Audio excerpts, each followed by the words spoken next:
एक सच्ची दास्तान। अधूरे साए। बस्तर के घने जंगलों के बीच बसे एक छोटे से गांव की ये कहानी मोहन के इर्द गिर्द घूमती है, जिसकी आंखों में बचपन की शरारत से कहीं ज्यादा वक्त से पहले आई परिपक्वता का बोझ है। मोहन का बचपन तब तक बहुत ही सीधा और सरल था जब तक उसके घर की दीवारें सलामत थीं। उसकी मां सोमवती एक मेहनती महिला थी, लेकिन उसके पिता के साथ उसके रिश्ते की नींव बहुत कमजोर थी। आए दिन घर में कलह होती, छोटी छोटी बातों पर तकरार इतनी बढ़ जाती कि सोमवती का मन उस घर से उचट गया। बस्तर के इस समाज में जहां वैवाहिक बंधन को तोड़ना और दूसरे साथी को चुनना किसी कानूनी प्रक्रिया का मोहताज नहीं था, सोमवती को अपनी इस घुटन से निकलने का रास्ता बहुत आसान लगा। उसे पास के ही गांव में रहने वाले सोमारू में एक उम्मीद दिखाई दी। उसे लगा कि सोमारू के साथ जाकर वो उन रोज रोज के झगड़ों से बच जाएगी और एक खुशहाल जिंदगी बिता पाएगी। इसी उम्मीद और स्वतंत्रता के नशे में उसने एक दिन मोहन का हाथ पकड़ा और अपने पहले पति का घर हमेशा के लिए छोड़कर सोमारू के आंगन में कदम रख दिया। शुरुआत के कुछ महीने तो किसी मीठे सपने की तरह बीते। सोमवती को लगा कि उसने अपनी जिंदगी का सबसे सही फैसला लिया है।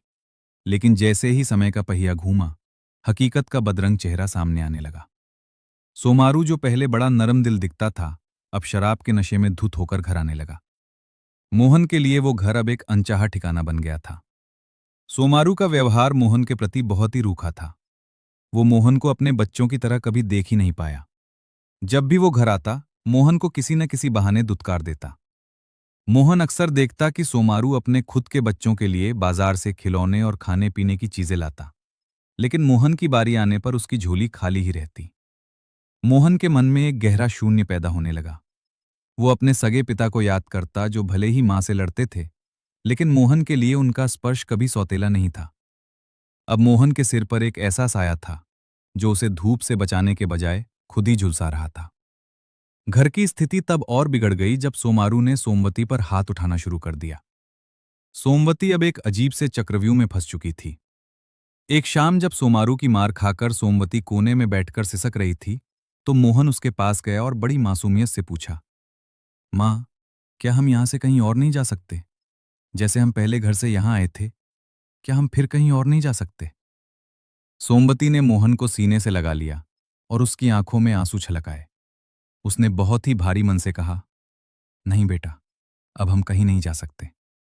पहले जब मैं दुखी थी तो मुझे लगा था कि रास्ता खुला है, पर अब मुझे समझ आया कि हर रास्ता सुकून की तरफ नहीं जाता।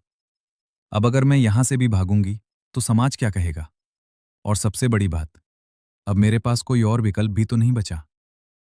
सोमवती को एहसास हुआ कि उसने जिसे खुलापन समझा था, वो असल में एक ऐसी सुरंग थी जिसका दूसरा सिरा बंद था।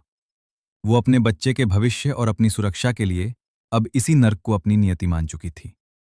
मोहन की मानसिक स्थिति दिन ब दिन बिगड़ती जा रही थी। उसे स्कूल जाने में भी डर लगता था, क्योंकि उसे महसूस होता कि उसके ऊपर किसी का हाथ नहीं है।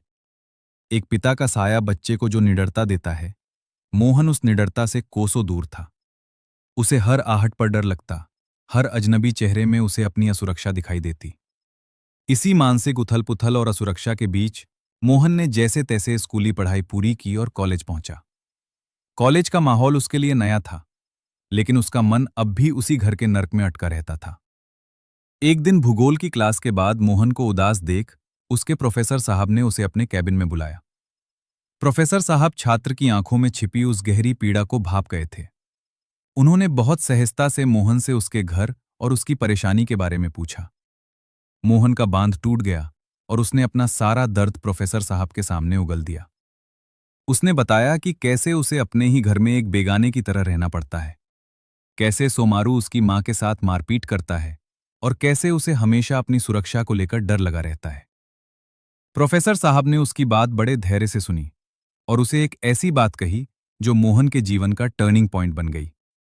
उन्होंने कहा, मोहन, तुम्हारे आसपास की दुनिया और इस प्रथा ने भले ही तुम्हें यह सिखाया हो कि रिश्ते और घर आसानी से बदले जा सकते हैं, लेकिन अपनी किस्मत और अपनी मां की तकदीर बदलना सिर्फ तुम्हारे हाथ में है।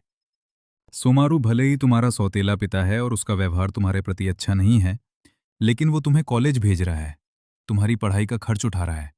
तुम इसे उसकी दया मत समझो, इसे अपना सबसे बड़ा हथियार और मौका समझो। उन्होंने मोहन की आंखों में देखते हुए आगे कहा, इस नफरत और सौतेलेपन को अपनी पढ़ाई की आग बना लो। आज तुम असहाय महसूस कर रहे हो क्योंकि तुम अपनी माँ के साथ किसी और पर निर्भर हो। लेकिन जिस दिन तुम खुद के पैरों पर खड़े हो जाओगे और एक बड़ा अधिकारी बनोगे, उस दिन तुम अपनी माँ को इस नर्क से निकालकर एक सम्मानजनक जीवन दे सकोगे। तुम्हारी शिक्षा ही वो चाबी है जो इस बंद गली का दरवाजा खोलेगी। खूब पढ़ो और इतने मजबूत बनो कि तुम्हें किसी के सौतेले साए की जरूरत न पड़े, बल्कि तुम खुद अपनी माँ के लिए एक विशाल वटवृक्ष बन सको।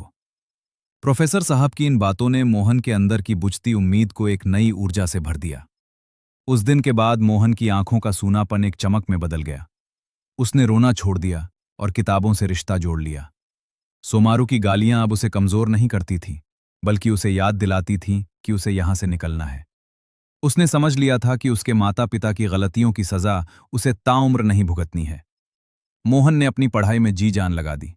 वो रात के अंधेरे में ढिबरी की रोशनी में पढ़ता और अपने मन में बस एक ही तस्वीर रखता, एक छोटा सा घर जहां वो और उसकी मां सम्मान के साथ रह सकते।